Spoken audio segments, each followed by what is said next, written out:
মেম সাহেব, এখন তো প্রচন্ড বৃষ্টি হচ্ছে, রাস্তাঘাট জলে ডুবে গেছে। বৃষ্টি থামলে আমি আসছি। 2 ফোঁটা বৃষ্টি হয়েছে কি হয়নি? তোদের বাহানা শুরু হয়ে গেছে। আধ ঘন্টার মধ্যে কাজে আসতে না পারলে কাল থেকে আর আসতে হবে না।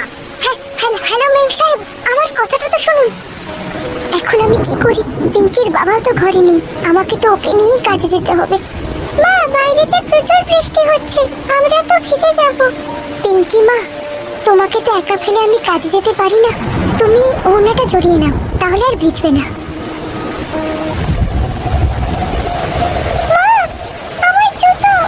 আমার জুতো যে জলের তোড়ে ভেসে যাচ্ছে। পিঙ্কির চটি রাস্তার জমা জলে ভেসে গেল। কোনো রকমে পার্বতী পিঙ্কিকে নিয়ে তার মেম সাহেবের বাড়িতে পৌঁছলো। বৃষ্টিতে ওদের কাপড় পুরো ভিজে গিয়েছিল, আর পিঙ্কিও ঠান্ডায় কাঁপছিল। তখনই মেম সাহেব চিৎকার করে পার্বতীকে বলল, আধ ঘন্টা বলেছিলাম, আর তুই 1.5 ঘন্টা বাদে এলি। কোথায় ছিলি এতক্ষণ? ঘরের সমস্ত কাজ পড়ে রয়েছে।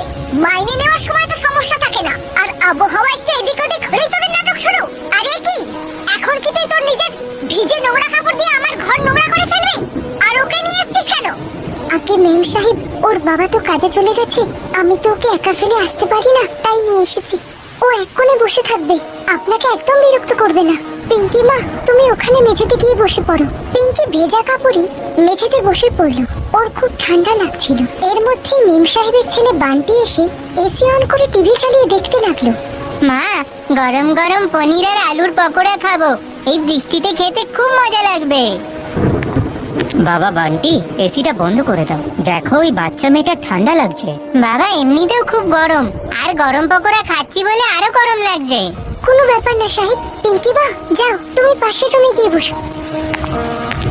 সুমনা, আজ এত বৃষ্টি ছিল, তাও তুমি পার্বতীকে কাজ থেকে তাড়িয়ে দেওয়ার ভয় দেখিয়ে ডেকে আনলে। এটা ঠিক নয় সুমনা, ওর গরিব হওয়ার সুযোগটা তুমি নিচ্ছ। এই বলে বান্টির বাবা নিজের ঘরে চলে গেল, আর পার্বতী তার কাজ করতে লাগলো। আরে মা, আমি তো ভুলে গিয়েছিলাম, আমাকে ড্রয়িং এর কাজ পুরো কমপ্লিট করতে হবে। আর আমার ড্রয়িং শিট গুলো যে শেষ হয়ে গেছে। কিন্তু বাবা যে কাজ করছে, এখন কে এনে দেবে? দাঁড়াও, আমি এক্ষুনি পিঙ্কিকে দোকানে পাঠাচ্ছি। পিঙ্কি, এই নে টাকা, পাশের দোকান থেকে এই ড্রয়িং শিটটা নিয়ে আয়। কিন্তু আন্টি, বাইরে তো প্রচুর বৃষ্টি হচ্ছে, আর রাস্তায় জল জমে গেছে। আমার কাছে তো জুতো নেই, আমি কি করে খালি পায়ে যাব? মেম সাহেব পিঙ্কিকে ওই বৃষ্টির মধ্যে খালি পায়ে ড্রয়িং শিট আনতে পাঠিয়ে দিল। বেচারি ভয় কাঁপতে কাঁপতে যাচ্ছিল। এরই মধ্যে বান্টির প্রতিবেশী বন্ধু নিখিল ওকে ছাদ থেকে ডাকতে লাগলো। বান্টি, ছাদে চলে আয়, বৃষ্টিতে খেলবো, খুব মজা হবে। দাঁড়া, আসছি। মা, আমি ছাদে নিখিলের সাথে খেলতে গেলাম। আর অন্যদিকে বেচারি পিঙ্কি খালি পায়ে বৃষ্টির মধ্যে ড্রয়িং শিট কিনে ফিরছিল। হঠাৎই পিঙ্কি পায়ে চোট পেল, আর সেখান থেকে রক্ত বেরোতে লাগলো। বহু কষ্টে মেম সাহেবের বাড়িতে পৌঁছলো। এর মধ্যে বান্টির বাবাও নিজের ঘর থেকে বেরিয়ে এলো। পিঙ্কি, তোর পায়ে চোট কিভাবে লাগলো মা? আন্টি, এই নাও বান্টি দাদার ড্রয়িং শিট। আমি এগুলোকে একদম ভিজতে দেইনি, এগুলো তো বান্টি ভাইয়ের খুব দরকারি।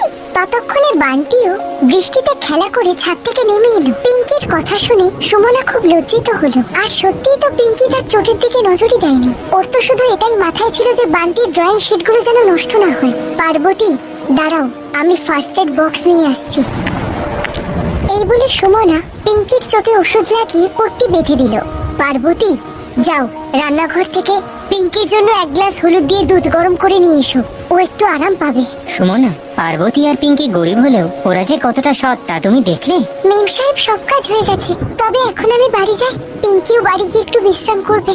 পার্বতী, দাঁড়াও। ওগো, তুমি আমাদের গাড়ি করে ওদের বাড়িতে পৌঁছে দিয়ে এসো। পিঙ্কি, তুমি আমার এই জুতোটা পরে নাও। সত্যি গরিবদের জন্য বৃষ্টি যেন অভিশাপ বয়ে আনে, তাই সব ধনী ব্যক্তিদেরই গরিবদের অসুবিধাটা বোঝা উচিত। বর্ষাকাল শেষ হতে এখন অনেক বাকি, তাই সুমনা পার্বতীর জন্য নতুন ছাতা আর পিঙ্কির জন্য কিছু কাপড় আর জুতো কিনে আনলো, যা দেখে পিঙ্কি খুব খুশি হয়। সুমনা আর পার্বতীকে বৃষ্টির জন্য দেরি করে আসলে বকাঝকা করতো না। ওই দিন থেকেই সে গরিবদের দুঃখটা বুঝতে